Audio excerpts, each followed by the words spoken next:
What if there was a way you could see with your own eyes whether you're perfectly in time or not? And if you aren't, you'd be able to see exactly what you need to do in order to fix it. Hi, I'm Luke from Become a Bassist, and in this bass lesson, I'm going to show you a guaranteed way to diagnose any groove or time problem you might have so you can fix them and get on the grid. Get on the grid. Whoa. Hey, how was your missus? Oh, same as yours. Welcome to Become a Bassist, where it's all about insanely practical, no BS bass lessons designed to get you playing better bass, having more fun, and always becoming the best bassist you can be. And today, it's all about getting on the grid. Now, just in case you don't know, basically, being on the grid means playing in time with everyone else. When you're on the grid, it just means that your notes line up with everything else perfectly. If you're supposed to be on beat 1, your note starts right on beat 1, not before and not after. And if you're not on the grid, then your notes will be starting in between those points. Now, this can be a little bit abstract to think about, so what I want to do right now is go over to my computer and I'm going to show you exactly how this works, and we're going to do a bit of a visual groove diagnosis on me and see if I'm on the grid when I play. And this is something you can do as well to help you improve your time, your groove, and your feel. So, let's go. So here we are in GarageBand, and it doesn't matter which software you use. I'm using GarageBand, but you can use something like Audacity, which is another free software that works on both Mac and Windows. But the point here is just to record yourself. And for this test to work, you're going to need two crucial ingredients. Number one is you need to be able to see the waveforms that you're playing, that you're creating as you play. So what I'm going to do really quick here is just press the record button. We're going to have a 4-beat count off. And then we're going to see this red line kind of go across here. It's kind of like strafing to the right. Now this represents where we are in the song. So check this out. If I play some notes, note number 1, number 2, and then number 3, like that. Now, we've got a visual representation here of what I just played. And this is super, super useful, especially if we're working on our timing and our groove and our feel and everything like that. Because we can tell exactly where our notes start. So we have right around here, we have a big spike and then a bit of a tail that kind of like, you know, the volume decreases there. Then same thing happens here. We have a nothing going along here, then a bit of a spike, then a tail, then a spike over here, and then, you know, a bit of a tail going through there. Now, this is super helpful, like I said, because we can tell where our notes begin. But the second crucial element of this kind of thing is we have this strip up the top here. Yeah, number 1, 2, 3, 4, 5, 6, 7. I guess it goes to infinity. I'm not exactly sure. It goes on for a while. But what this is telling us is, you know, the first bar is going to be bar 1. Bar 2, bar 2, bar 3, bar 4, all that kind of stuff. It even tells you up here, bar 4, beat 1, and then the tempo and all that kind of stuff. Now, this is very helpful because we have this helpful little line right here telling us exactly where, you know, beat 1 is, exactly where the end of beat 1 is. So, for example, if you zoom in a little bit further, it'll actually give you the different subdivisions of the bar as well. So you've got the big notches here, you know, 1, 2, 3. But then in between, we've got, you know, for example, this beat 1, that'll be beat 2, beat 3, beat 4, and then we get the next, you know, the whole bar there. And if you zoom in even further, it'll give you both the 8th notes and the 16th note subdivisions as well. So if you count along here, there's going to be 16 different little notches. So we know that this is going to be, you know, the E of 1, the and of 1, the of 1. You know, so you can get super granular with, you know, a visual representation of each beat. This is the grid that I'm talking about. When I'm talking about getting on the grid, this is basically it. The real magic happens when you can go over here and say, for example, that this note was supposed to be right on, oh, actually, we'll move it over a bit. It's supposed to be right on the, you know, beat 5 right there. We can zoom in and we can actually see how close it is to being right on beat 1. Is it right on it? Is it a little bit early? Is it a little bit late? So if we zoom in a whole bunch here and we see that, okay, yeah, it starts right on that beat, then we know it's perfectly in time, perfectly on the grid. But for example, let's say we zoomed out a little bit and let's say it was slightly to the left. That means that note started right before that beat happened. So that's going to be a little bit early, right? So to the left is going to be early, and then to the right, obviously, is going to be a little bit late. Now this is great, this is perfect for us because now we can record ourselves and we can see exactly where we are in relation to the actual time. Are we pushing a little bit too far ahead? Are we too relaxed? Are we behind the beat? And this is great because it's going to tell you your tendency. I can tell you my tendency straight up is to basically always rush. My tendency is to just trying to get through all the things. I struggle with giving every note its full value sometimes. So that's something I really have to, mentally prepare for and make sure that I'm not going too far ahead. So the real magic of this happens, not when you're doing this kind of thing, but when you actually start playing along with something. So I have a drum track right here. It sounds like this.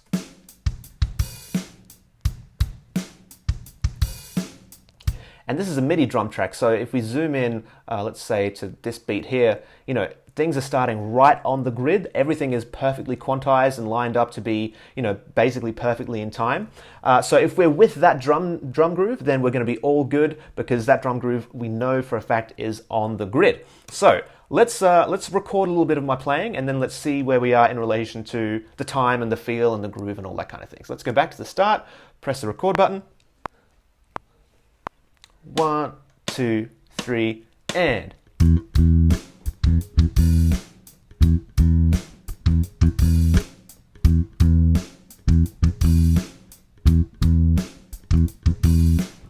Okay, let's have a listen to some of those hits, see if we're with the drum kit, see if we're on the grid. Let's go to the very first one.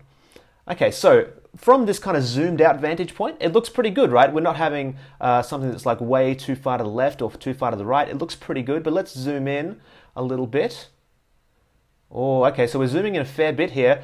Okay, this is actually pretty good. This is a really good effort. I'm a tiny bit to the left of the beat. This is the start of our bar here. And see how this is just eclipsing to just a touch, just a tiny little bit. It's almost like it's mocking me for being that close, but not actually being perfect. So that means that one was a tiny, tiny little bit early. Now, when we are zoomed in this much, like we are zoomed in a hell of a lot here, and that might even be beyond the realm of human perceptibility. Like someone might just hear that and say, yeah, that's perfectly in time, even though it's a tiny little bit to the left. That's okay. I'm not necessarily saying you have to be 100% on the grid 100% of the time, and I will talk in a little bit about when and where you can break some of these rules as well. But let's zoom back out and let's have a look at some more of our beat ones. Beat ones are going to be super important because they're usually strong beats, and especially with a groove like this. So let's go to bar 3, beat 1. Oh, this one definitely looks, this is mocking me, this one. Look how much further ahead this one is. Look how far to the left of the grid this particular one is. So this one is less good, but that's okay. I'm not going to beat myself up over it. Let's go to the next one on beat 4. This one looks maybe a little bit better, but it still looks like it might be, just a touch to the left. Again, like I said, my tendency is to push these things, especially if I'm not paying, a decent amount of attention. So bar 5, bar 5 is terrible. Look at this. Way beyond, way to the left, way off the grid. Bad Luke. Slap on the wrist for that one. Okay, but this is good to know, right? This is amazing information because now I know I need to relax into the groove. I need to give every note its full value and every rest its full value as well. So let's delete this one. Let's do one more and I'll see if I can, slot into that grid a little bit better and see if I can get, see if I can start some of those notes not quite so ahead of the grid. So let's go right here one more time. 1.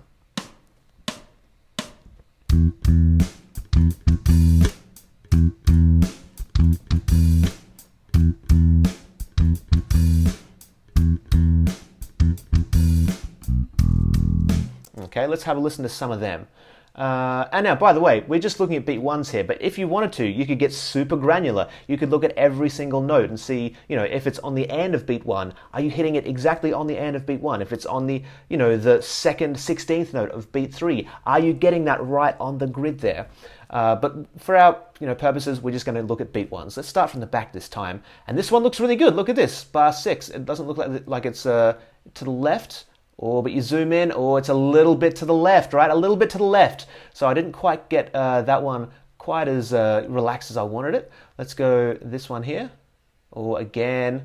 Yeah, okay, so this one is maybe a little bit better. There was a couple in the last example, I think, that were a little bit further to the left. But that's, okay. Let's check this one out. Oh, this is looking promising. Let's see if we zoom in.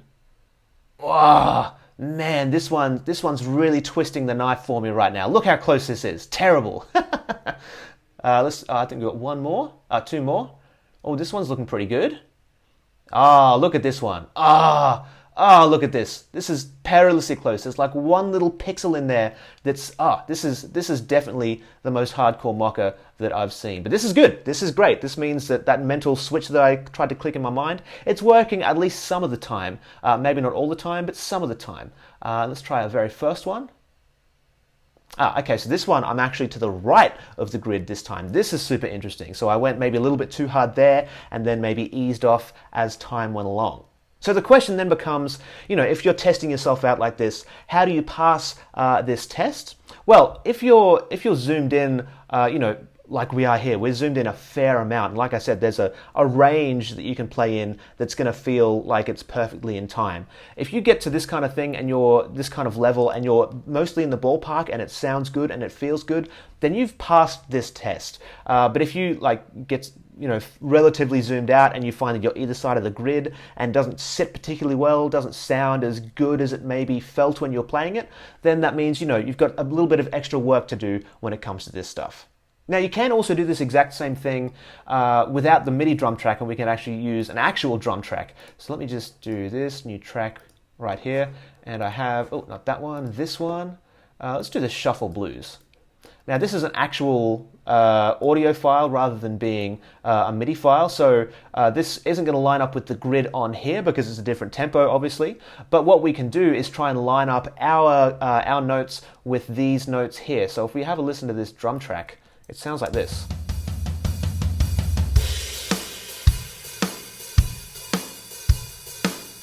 Yeah, we're getting these big spikes where the snare and the bass drum are, and we can actually use that to, try and line up our notes with them. So let's try a bit of that. And if we go like this, play blues in A.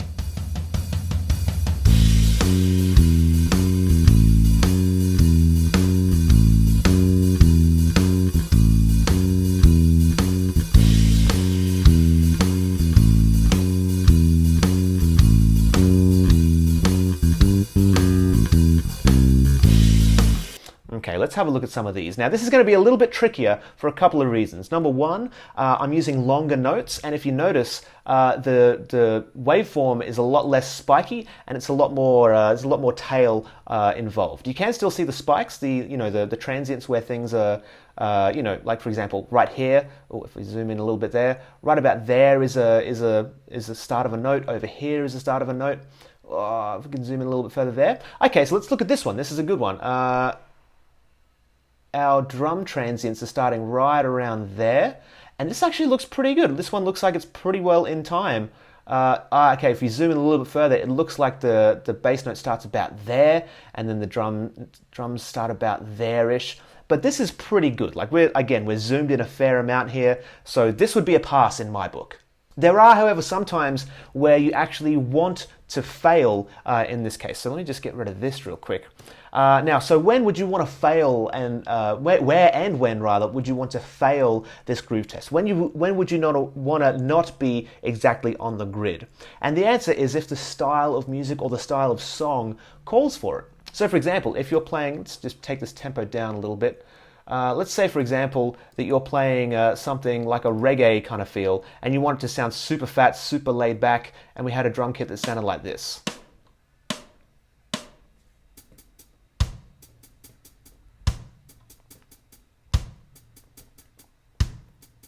Now, if you had this and you played exactly on the grid, it'd probably be fine, right? Because everything's going to sound good, everything's hopefully going to feel good, but it's going to add an extra layer of flavor, I guess, if you just relax on it just a tiny little bit, not to the point where you're out of time, but where it feels nice and fat and relaxed and all that. So let's try that. Let's try and actually deliberately be to the right of all the beats. So I'll just move this up here so they're right next to each other and start recording.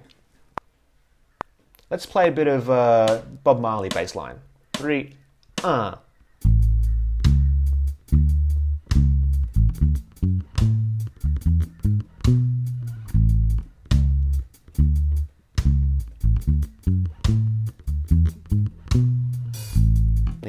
Just a couple of bars of good old Uncle Bob. Now let's have a look. Now I was trying as much as I could to stay on the right-hand side of the grid. Let's see how I go. So if we zoom in, oh, this is looking pretty good, right? This is our beat 1. We're starting to the right of that note. That's perfect. What about over here? Oh, this one's very to the right. Look at this. Wow, I'm not zoomed in particularly a huge amount there, and it's very far to the right. Let's have a listen to how that sounds. Yeah, all 3 of those notes are quite, off the grid in a very satisfying way. So like that's our, quote unquote second beat there. And this is our third one. That one's a bit less kind of to the right. But this is great. This is perfect. It makes it kind of have a certain feeling when you decide to break the rules like this. Now you could also do the same thing in the other direction. So for example, let's get rid of this once more. Put this down here. Now, if you wanted to go the other direction and play something that was a little bit ahead, had a bit of bite to it, you could also do that. So if you were playing like a swing kind of jazz walking bass line, you've got a bit of leeway there to push a little bit and make that groove feel a certain way, give it some forward motion, some momentum. So if we had this kind of groove, 3, 4.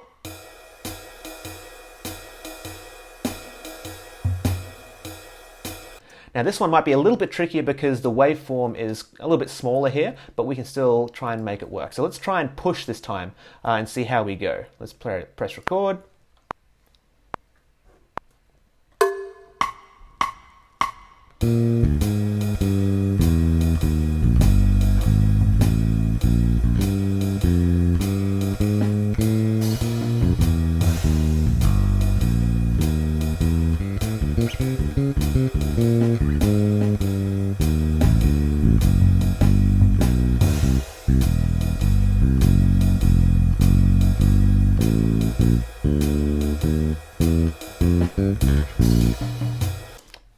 Didn't end with me. But let's have a look. Let's go to the very start and see how we did. Now, if we zoom in here, now again, yeah, this is going to be a little bit tricky because we've got very small waveforms in the drum part, but looks like everything starts around about there. So this first one looks like it's pretty well on the grid, but this one, look at this. This one looks like a new note there, but the drum groove actually starts there, the drum transient. So this one's definitely to the left. We're pushing a little bit to give the groove a certain feeling.